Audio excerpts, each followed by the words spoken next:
The night I found out my job might die, and my heart might get dragged with it, my boss slid a single folder across a long, shiny table and smiled like it was a gift. It was 8 p.m. on a Friday. Marcus never called meetings this late to hand out bonuses. He did it when he wanted to thin the herd. "The firm is pivoting," he said in that smooth voice that sounded like expensive scotch. "We need a senior partner who can lead the next chapter." The manila folder stopped halfway between me and the empty chair to my right. My name was not on it. The client's was. "Rossi Vineyards and Estate," Marcus went on. "Legacy account, failing for 3 quarters. This is your final assessment, Liam." My chest tightened.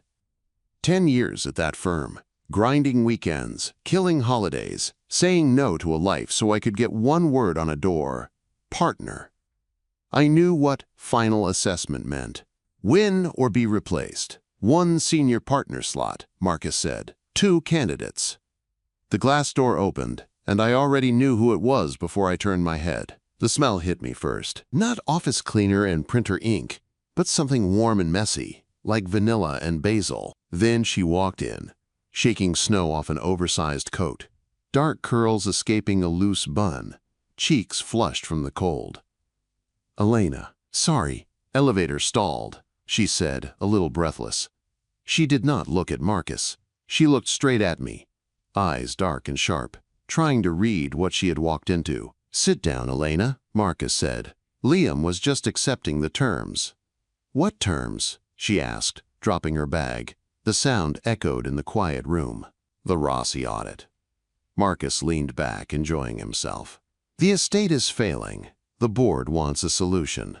Liam, your specialty is liquidation, brutal efficiency. Elena, you have been begging us to let you rebrand this place for months." He smiled like a cat. "So here is the game. You both go up there. You live on site for 4 weeks. You fix it or you bury it. Whoever presents the board-approved plan on Christmas Eve gets the partnership." "And the other?" Elena asked. Her voice dropped. She already knew, but she needed to hear it. "The other is redundant," Marcus said. "Winner takes all. Loser packs a box." Her fingers tightened on the edge of the table. It was a tiny shake, but I saw it. Her whole life was tied to this place too. Family debt, reputation, rent. Mine was tied to it in a different way. I had carved myself into a weapon for this firm. I did not know how to be anything else. "I'll drive up tonight," I said. My voice sounded calm, like I was picking up a normal file. I reached for the folder. Her hand hit mine first. Her skin was warm against my cold fingers, a shock that ran straight up my arm. We froze there, fingers pressed over cardboard. "I am not letting you gut that place, Liam," she whispered. "It has a heartbeat. You do not get to cut it out." "If it keeps bleeding, it dies," I said. "I am just the surgeon." That was the lie I told myself. I took the folder and walked out into the December night, but the feel of her hand did not leave. It burned there in my palm long after the cold air should have chased it away. The drive to upstate New York was a slow slide from comfort into chaos. City lights faded into dark fields. Clean highway turned to patched country road. Snow went from light and polite to hard and blinding. By the time I reached the old iron gate, the world was just white and headlights. The Rossi estate looked like something from a postcard and a horror movie at the same time. Big Victorian house, wraparound porch, long gravel drive half buried in snow. In every glossy brochure, it probably looked romantic. In real life, it screamed money pit. A beat-up red Jeep was already parked near the front steps. Of course she got here first. I grabbed my duffel from the trunk and trudged to the front door. I expected a manager, maybe a caretaker. Instead, the door flew open, and a small older woman in a black dress stared me down like I was late for dinner and disrespecting her house. "You are the suit," she said. It was not a question. "Liam Joyful," I said, holding out my hand. "Consultant." She looked at my empty hand like it offended her. "The other one brought pastries. You brought nothing." "I brought a strategy to save your home," I said. She snorted and stepped aside. "We will see." Warmth hit me first, not just heat. The house smelled like old wood, beeswax, and something rich on the stove. Tomato sauce, garlic. It felt more alive than my whole apartment back in Chicago. "The other one is in the kitchen," the old woman said. "Too many opinions, too many hands. Go!" I followed the clatter of pans and found Elena arguing with a commercial refrigerator. "It is the compressor," I said, leaning on the doorframe. She jumped and spun around. There was a streak of flour on her cheekbone, her sleeves rolled to her elbows. For a second, she looked less like the polished brand strategist from the office and more like she belonged here. "I know what it is," she said. "I was trying percussive maintenance." "You were kicking it," I said. "It was listening," she said, then waved the spatula at me. "You are late." "Blame the weather," I said. "Where are we staying?" Marcus said. "Guest cottages." She let out a short, humorless laugh. "Yeah. Pipes burst 2 days ago. They are ice pools now." "So," I said slowly. "So," she pointed at the ceiling, "there are 4 bedrooms in the main house. Nona has 1. Staff has 2. That leaves the East Wing suite. Shared living room, shared bath. 2 bedrooms. Thin walls. I took the one with the view. You get the one over the stables. Try not to snore." I stepped into the kitchen, close enough to feel the heat from the stove and from her body. "I do not snore," I said. "You do everything loudly." She shot back.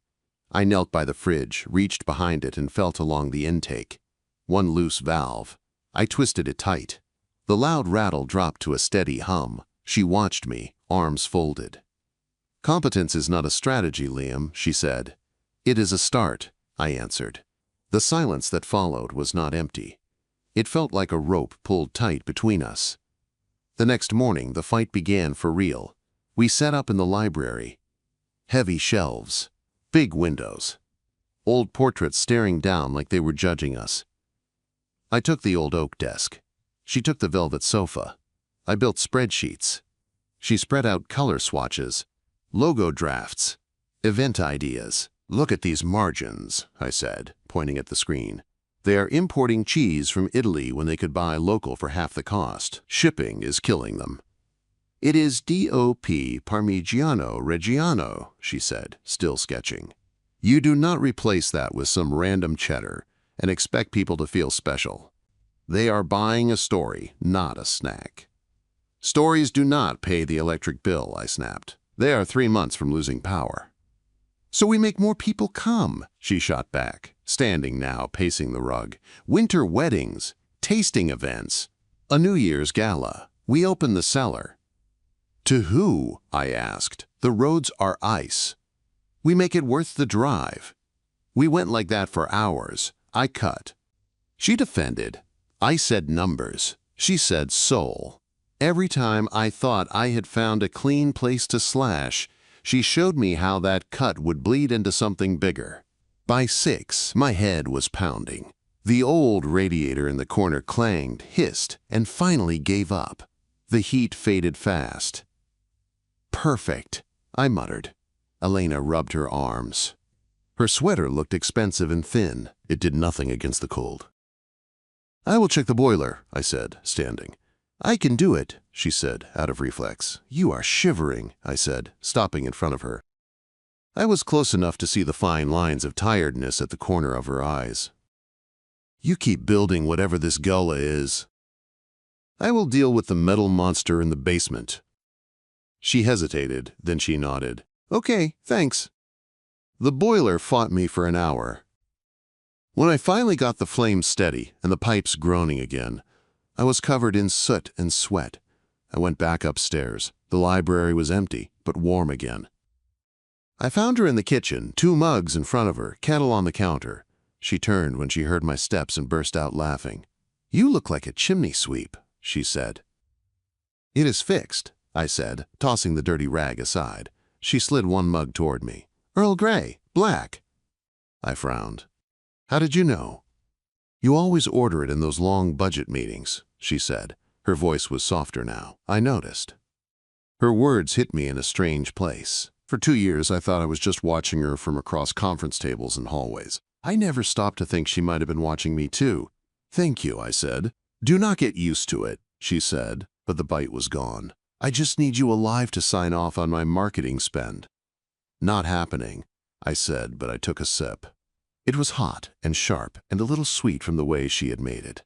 It tasted like a very small truce in a house built for war. The next morning proved one thing fast. A cup of tea in a fixed boiler did not turn enemies into friends. It just made it harder to hate her. I woke up to the smell of coffee and the sound of humming. For a second, I forgot where I was. Then the old radiator hissed, the floorboard creaked, and the memory of Marcus's winner-takes-all speech slammed back into my chest. I pulled on a shirt and stepped into the shared living room. Elena was on the sofa in leggings and an oversized sweatshirt, hair piled on top of her head, laptop open, papers everywhere. A French press and 2 mugs sat on the coffee table. Without looking up, she said, "If you touch my deck without measuring twice, I will kill you." "I live here now," I said. "You can't threaten your roommate before breakfast." She glanced up, eyes sweeping over my wrinkled t-shirt and sleep-messy hair. For a second, something soft flickered over her face. Then she blinked it away. "You snore," she said. "I do not." "You do," she insisted. "You also talk in your sleep." My stomach dropped. What did I say? She smirked. "Numbers. You dreamed about numbers, Liam. Relax." I should have. But the idea that she had lain awake hearing me breathe did something strange to my chest. She poured coffee, handed me a mug like it was a peace offering and a weapon at the same time. "We have 4 weeks," she said. "We cannot spend them arguing over every line item." "We can," I said, taking a sip. "That's kind of my thing." She rolled her eyes. "Fine. Day plan. You walk the books with Nona, see where the money leaks. I'll walk the property with the staff, see where the magic leaks. We meet in the library at 3 and fight then." Quote. She was bossy, organized, surprisingly precise. It should have annoyed me. Instead, it made my mouth curve. "Deal," I said. The morning blurred into numbers. In a small office off the kitchen, I sat with Nona and a stack of ledgers that looked older than me. "You buy imported truffle oil," I said, scanning a page. "A lot of it." "Our guests like luxury," she said. "Your guests like paying their bills," I muttered. She whacked my arm with a wooden spoon. "You say that to people, they do not come back. This house has history, second chances, romance. You cannot put romance in a spreadsheet, boy." "I can try," I said. She sniffed. "You are like your father." I looked up, startled. "You don't know my father." "No," she said, "but you look like a man who believes if he just works harder, no one will leave." The words hit too close. I dropped my eyes back to the numbers, afraid she'd see more than I wanted to show. By the time I escaped, my head hurt. At 3, I walked into the library with a list of cuts that could keep the place breathing. Elena was already there, pinning photos on a board, candlelit tables, strings of lights in the vines. Happy couples. "This is not a wedding venue," I said. "It will be," she answered. "Winter solstice gala, tasting flights, live music. People come for an experience, not just a bottle." "Experiences cost money," I said, dropping into the chair. "So we make them pay for them," she shot back. "Tiered events. VIP tastings with Nona's recipes. Branded wine club. Limited reserve releases. You want numbers?" She held up a spreadsheet. "I have numbers." I took it. Her projections were careful, not wild. She had used real data, real ticket prices from similar estates. She was not just dreaming. She was building. I hated how much sense it made. "You cut your own design fee," I said quietly. "Of course," she answered. "If I don't believe in this enough to take a hit, why should they?" My throat felt tight. "You can't keep everyone," I said. "We have to cut somewhere." Quote. She walked around the table until she was standing right next to me, close enough that I could feel the warmth from her body. "Show me," she said. We went line by line. I pointed to a position. She told me the person's name, face, and story. Old Giuseppe the gardener. Carla, who ran the tasting room and knew every regular by name. Miguel, who played guitar on Fridays and refused to take tips from anyone under 21. Every time I tried to slash, she reminded me what I was taking. By the time we were done, my perfect clean list of cuts was a messy compromise. We saved the gardener, trimmed outside marketing instead. We reduced hours without firing people. We axed useless vendors and kept the ones that actually cared. "You are soft," she said, but there was no bite to it. "You are manipulative," I replied. She smiled. "We're good at our jobs." The rhythm settled in. Mornings apart, afternoons in the library, nights quietly pretending the thin door between our rooms was thicker than it was.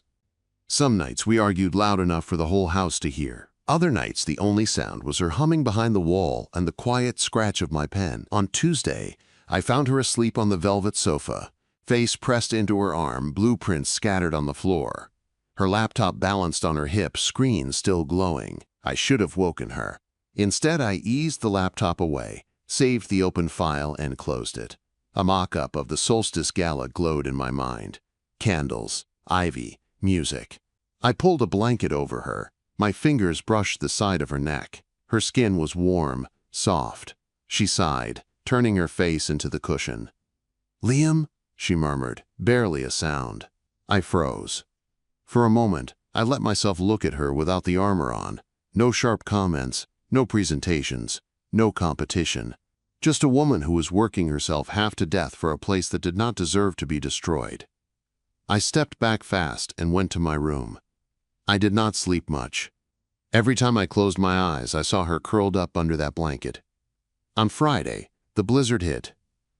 By noon, the sky was gone. Just white. Snow slammed against the windows, howling around the corners of the house. The power flickered twice, then cut out completely. The generator roared to life, but the internet died with the lines. No emails, no Marcus, no outside world. For the first time in years, my phone was a useless piece of glass. I found Elena in the kitchen. The room was warm and bright, candles lit, stove blazing. She had dragged ingredients out of the pantry and a bottle of red from the cellar. The whole place smelled like garlic, tomatoes, and something slow cooking in the oven. She had taken off her sweater. She wore a plain white tank top and a black skirt, bare arms glowing in the heat, hair half down now, curls tumbling around her shoulders. "You planning to feed the entire staff?" I asked. She looked over her shoulder and gave me a small, real smile. "Just 2 people," she said. "Nona is with the staff. They're fine. This is for us." She turned back to the stove, stirring a pan of pasta. 2 plates waited on the table, 2 wine glasses, 2 candles. My heart did something stupid in my chest. "Can I help?" I asked, suddenly feeling awkward in my own skin. "Can you chop without losing a finger?" she asked. "I have excellent control," I said. She rolled her eyes. "Parsley, thin, not butchered." I washed my hands and stepped beside her at the island. Our shoulders almost touched. The heat, the sound of the storm, the soft crackle of the candles. It all wrapped around us. I focused on the knife. She focused on the pan. It felt like we had done this 1,000 times, and also never. "Show off," she muttered when she saw the neat pile of herbs. "Jealous." I shot back. She twirled pasta onto a wooden spoon, sauce dripping back into the pan, and held it out to me. "Tell me what it needs," she said quietly. I leaned in, lips brushing the edge of the spoon as I tasted. Warm, rich, bright. It was perfect. "It needs nothing," I said. My voice came out rougher than I expected. We were close now. Too close. She didn't pull the spoon away right away. Her eyes found mine, searching. "I made dinner for 2, she said. Her voice dropped. "Just you and me." Quote. The words hit deeper than they should have. Not a team meeting, not a work thing. Dinner. Just us. In a storm that had cut us off from everything else. My mouth moved before my brain could stop it. "Is this a date?" I asked. She watched me for a long second after I asked it. My stupid question hung in the warm air between us, while the storm beat the windows black and white. "Is this a date?" Her fingers tightened on the wooden spoon. A small line appeared between her brows. She looked at the pasta, then at me, then back at the pasta, like she was buying time. "If it were," she said softly, "would you still try to fire me on Christmas Eve?" The words hit like a punch. I opened my mouth. Nothing came out. I had answers for everything. Numbers, reports, forecasts. But not for that. "Elena?" "Don't," she said quickly. She set the spoon down too carefully. "Just pour the wine, Liam. Let's just eat." She moved past me to the cabinet. Her shoulder brushed my chest. Even through cotton, it felt like heat. I grabbed the bottle and 2 glasses. My hands shook a little as I poured. Not from the cold this time. We ate at the small kitchen table while the generator hummed and the storm screamed outside. The candlelight turned the old tile floor into something soft and golden. We didn't talk about the firm. Not once. She told me about growing up with 4 cousins in a 2-bedroom house, about how her dad used to sing old Italian songs while burning the garlic every single Sunday. I told her about boarding school Christmases, about learning to iron dress shirts when I was 13 because no one else was going to do it. "That explains so much," she said, smiling around the rim of her glass. "What does that mean?" I asked. "You act like if you stop moving, everything falls apart," she said. "Like the whole world is your responsibility." "That's called leadership," I said. "That's called loneliness," she answered quietly. I didn't have a comeback for that either. We lingered over food that we didn't need, and wine we both pretended not to feel. Her foot bumped mine under the table once. She didn't pull away. Neither did I. When the plates were empty, she sat back and looked at me. Really looked. "For the record," she said, "I don't make dinner like this for people I hate." "For the record," I answered, my voice low, "I don't fix boilers for people I plan to destroy." Her eyes softened. The candle flame flickered between us. "Careful, Joyful," she whispered. "You're starting to sound like a human." "Don't tell Marcus," I said. She laughed. It was small, but real. We cleaned up together, moving around each other in a small circle of light and warmth while the storm tried its best to take the house apart. It did not feel like war. That scared me more than anything. The storm locked us in for 2 days. No internet, no calls, no emails.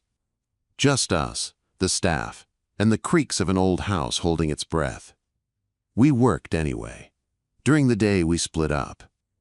I sat at the kitchen table with ledgers and cost sheets, red pen cutting where it had to. She took the staff through new ideas in the tasting room, turning tired menus into something people might drive through snow for. At night, we ended up in the same places without planning it.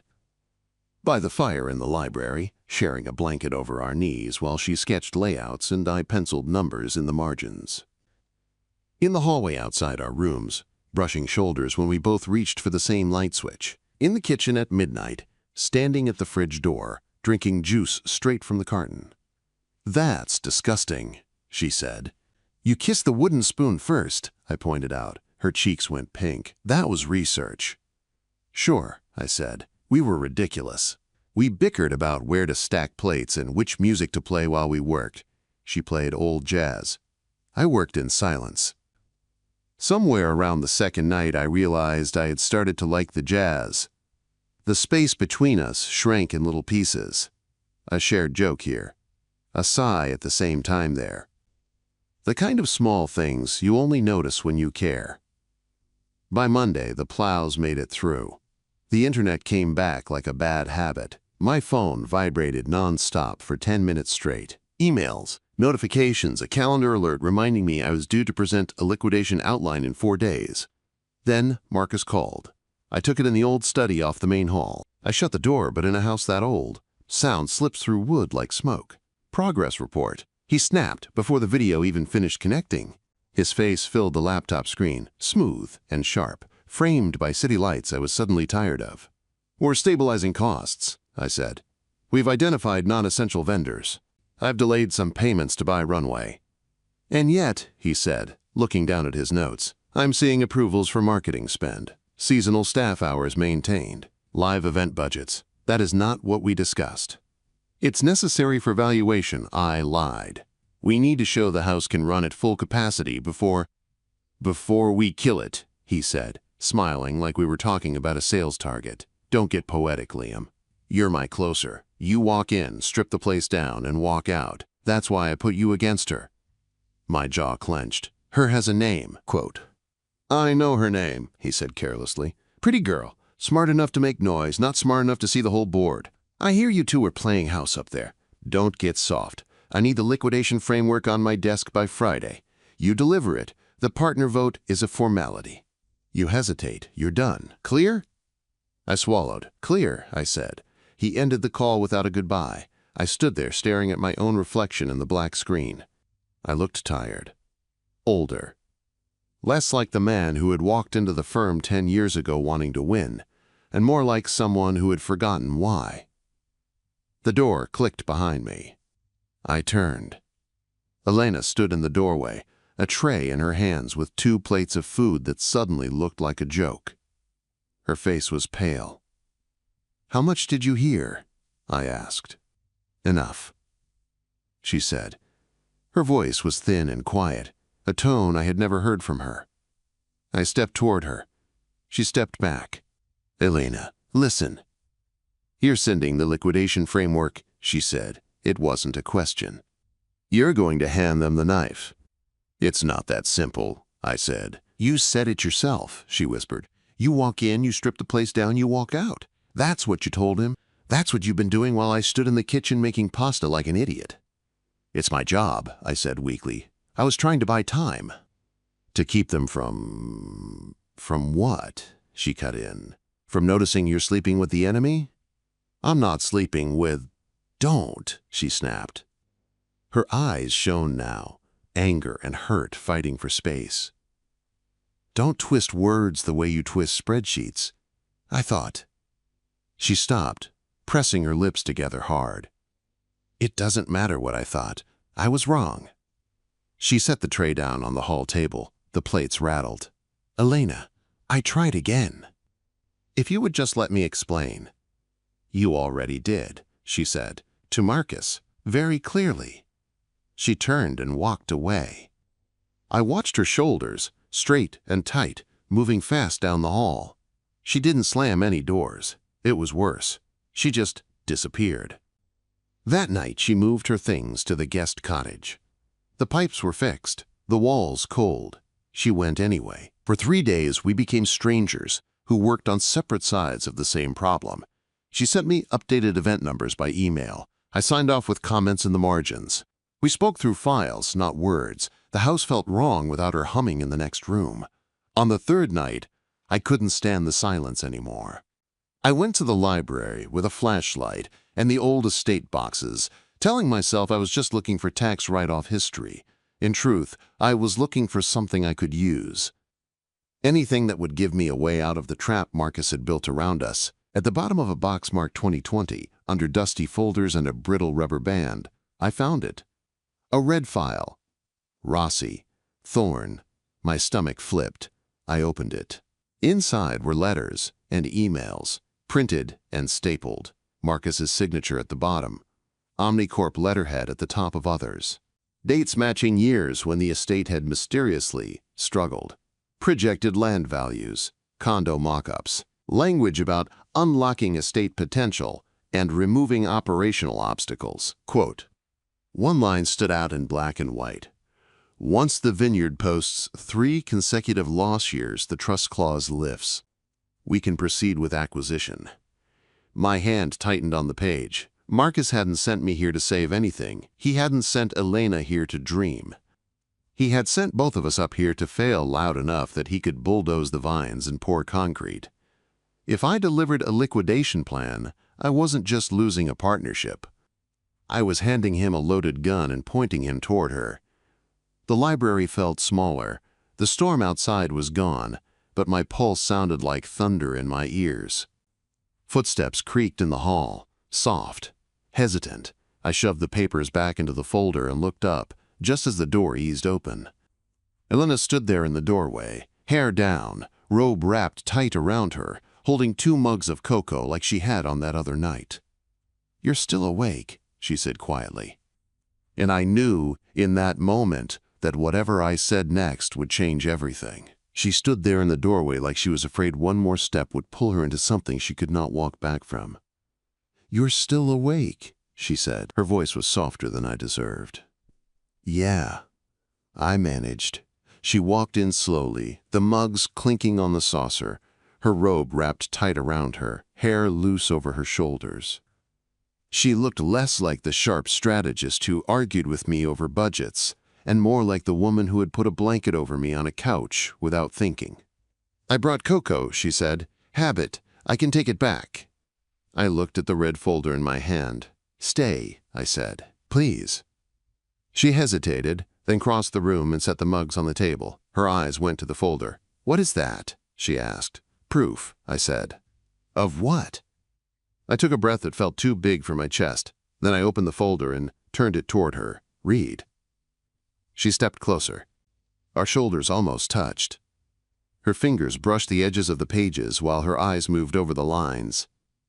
Her face changed slow. Confusion.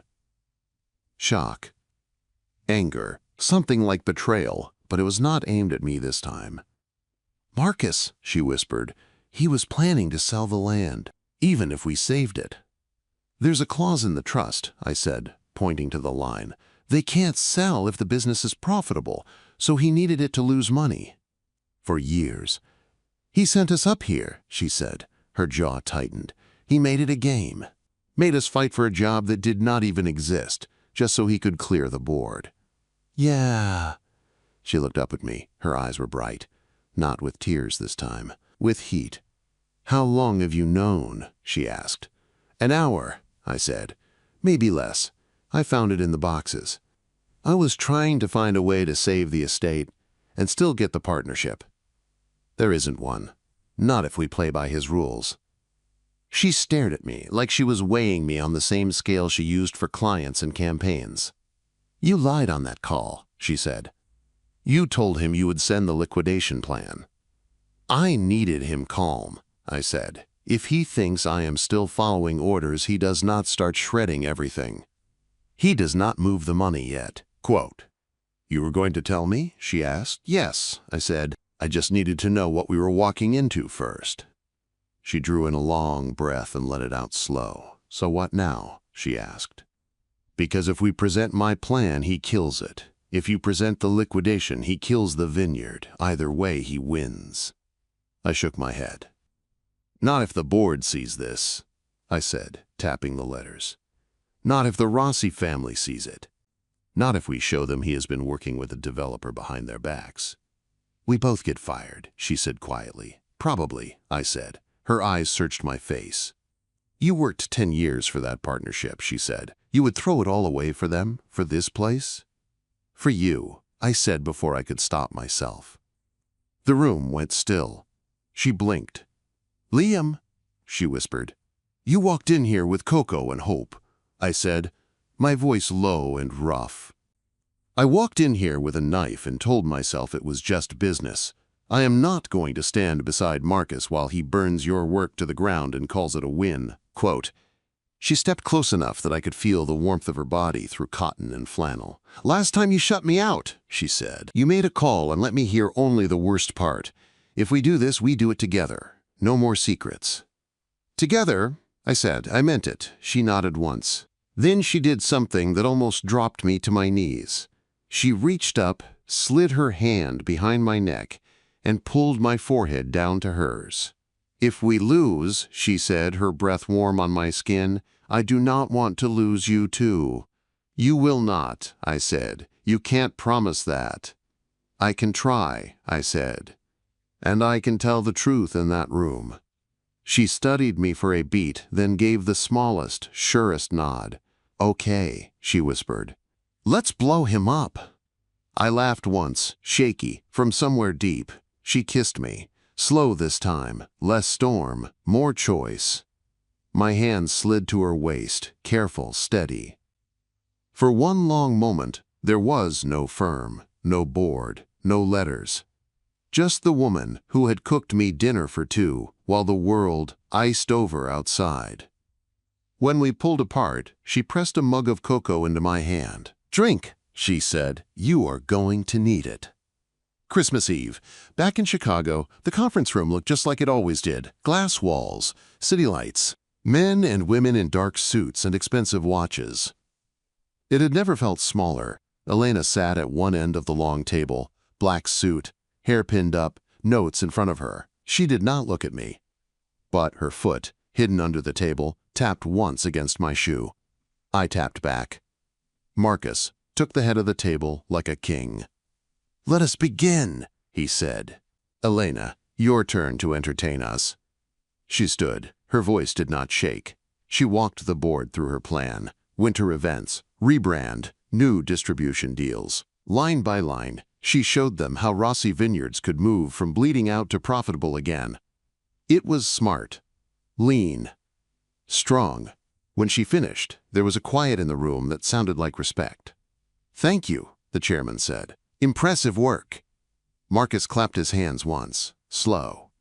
"Very pretty," he said, "and very risky. Liam, give us the reality." Every eye turned to me. I stood. The weight of 10 years and one old vineyard settled on my shoulders at the same time. "The reality," I said, "is that the Rossi estate is viable." Marcus's smile slipped. "Elena's plan works," I went on. 15% margin increase by second quarter. Staff retained. Brand strengthened. Long-term value protected. "That is not what we discussed," Marcus said sharply. "It is what the numbers say," I said, "and I work for the numbers." A few people chuckled. Marcus did not. "Liam," he said, warning in his tone. I met his eyes. Then I lifted the remote. "The real problem is not the vineyard," I said. "It is this." The screen shifted. The liquidation slides did not appear. The letters did. Marcus's name. Omnicorp's logo. Dates. Phrases. The deal terms. The trust clause. The room went silent. You could hear paper breathe. "These are correspondences between Marcus Thorne and Omnicorp," I said. "They show a prearranged agreement to sell the Rossi land for development. The only obstacle is the family trust. The trust lifts if the business fails. You sent us up there to make sure it did." The chairman's face went hard. "Marcus," he said, "is this true?" "This is taken out of context," Marcus said quickly. "Standard exploratory talks. The estate is failing. We have a duty to explore options." "You have a duty not to tank a client's business so you can cash out the land," I said. "That is fraud. It is a violation of your partnership agreement and of our ethical code." "Turn that off," Marcus snapped. "Now." "I have already sent copies to the board and to the Rossi family trust," I said calmly. "You cannot shred this, Marcus. The storm hit late this year." He stared at me like he could set me on fire with his eyes. "You are throwing away your career for a vineyard and a romance," he hissed. "For my own integrity," I said. "The vineyard is just where I found it again." I turned to the board. "I resign," I said. "Effective immediately. I will testify to this if needed. I will give you a full report. But I will not be part of this any longer." The room erupted. Voices on top of voices. The chairman calling for order, Marcus protesting, legal counsel asking for copies. I did not look at them, I looked at her. Elena sat very still at the end of the table. Her eyes were wide and wet and bright, not with shock this time, with something else. I walked over to her side. "It was never a game," I said quietly. "Not with you." Her hand moved under the table. Her fingers brushed mine. "Go," she whispered, "before they drag you into another meeting." I squeezed her hand once and walked out of the room, out of the firm, out of the life I had built like a house with no windows. Christmas Day, my apartment was half in boxes. I was sitting on the floor with a roll of tape when the buzzer rang. I ignored it. It rang again. And again. "What?" I barked into the intercom. "Open the door, Joyful," her voice answered, "or I start shouting your business to the whole building." My heart slammed once. I hit the button. She came up the stairs in that oversized coat, hair damp from snow, a big plastic container in her arms. She stepped into my tiny living room like she had been there 100 times. "You are hard to find," she said. "I am unemployed," I said. "I was trying to hide." She set the container on the counter and turned to face me. "You torched your career yesterday," she said. "Are you okay?" "No," I said honestly, "but I can breathe." She nodded, like that was the answer she wanted. "Nona called me this morning," she said. "She heard everything." The trust lawyers called, too. They are pressing charges against Marcus. The board voted him out. They want to hire a new firm. Good, I said. You will be a hell of a partner over there. I said no, she replied. That threw me. What? I asked. I do not want to go back into a room where someone can pull the floor from under us again, she said. The Rossi family offered us something else. They want us to build a small advisory group just for them and a few other estates. Independent, clean, transparent. They want the girl who fought for their story and the guy who fixed the boiler and blew the whistle. Us, I said slowly, together. Yes, she said. She took a step closer. But I only said yes on one condition, quote, which is, quote, that you stop thinking of yourself as the guy who lost everything, she said, and start seeing the man who saved something that mattered. She lifted the lid on the container. Lasagna. Real. Heavy. Still warm. I made dinner, she said, for two. Just you and me. My chest hurt in the best way. Is this a date? I asked. She smiled, soft and certain and a little shy. It is a start, she said. If you want it. I want it, I said. No hesitation. She set the food down and stepped into me. Her hands slid up my chest to my neck. I bent my head. The first kiss in that little apartment tasted like tomato, basil, and every second chance I did not think people like me got. 6 months later, the vineyard glowed under a summer sky. The solstice gala was in full swing. Lights strung between old trees, laughter spilling across the lawn, glasses clinking, music sliding out of open doors. I stood near the edge of the terrace in a simple suit, tie loose, looking out over the vines that had almost become concrete. We are over capacity, I said. Stop counting heads and enjoy it, Elena answered, coming to stand beside me. She wore a deep green dress that moved with the wind. Her hair was down, her eyes were bright. She looked like she belonged to the land, and also like she could pick it up and move it if she wanted. We did it, she said softly. You did it, I said. I just kept the bills paid. She slid her hand into mine. You kept me standing when everything shook, she said. That is more than numbers. She turned to face me fully. The lights behind her made a halo in her hair. I have a new proposal for the board, she said.